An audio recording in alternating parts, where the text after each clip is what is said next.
Alright, 3 minutes on why capitalism is preposterous economic theory. It really doesn't do anything to regulate extremes. Either the extreme of exploiting workers in desperation, or the extreme of creating preposterous wealth that ends up being legacy wealth inherited by people who do no productive labor to earn that control and that right of ownership.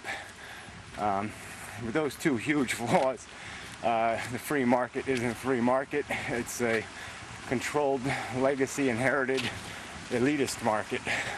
Essentially a birthright, no better than monarchy. Like any system, it has to be engineered for any system to be truly efficient and functional.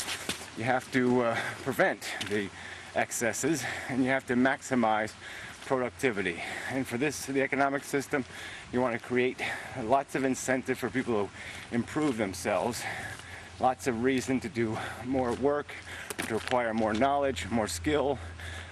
So that's where all the carrots should be, is in the hands of the people who do most of the productive work, and to give them incentive to continue to do productive work. But like I said, with capitalism, you give huge lottery rewards, and those rewards come at a price. Every time you give money to somebody else for just owning money, you devalue the value of labor. You devalue work. Private ownership of the means of production is basically a legacy, archaic paradigm. We can grow past it. It's hugely inefficient, creates tons of waste, provides all kinds of wrong incentives, cheater incentives. Production is a simple process. Production is not that complex. It just requires a balance between the interest of the consumer and the interest of the laborers or the producers, the real producers. Rich legacy wealth holders do not produce anything but wasted human breath, and they waste oxygen. They're not a productive asset to the economy. They don't have incentives to do real work. They waste their intelligence and their capacity to make a contribution. We shouldn't create them. Have birthright and legacy ownership as the cornerstone of an economic policy or a system is just plainly insane.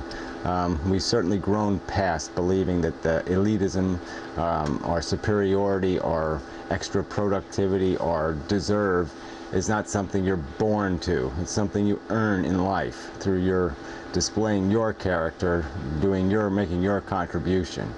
And we have a system now that's rewarding people for doing absolutely nothing, which is absolutely insane. I'll stress again that when you allow money to make money, you devalue work.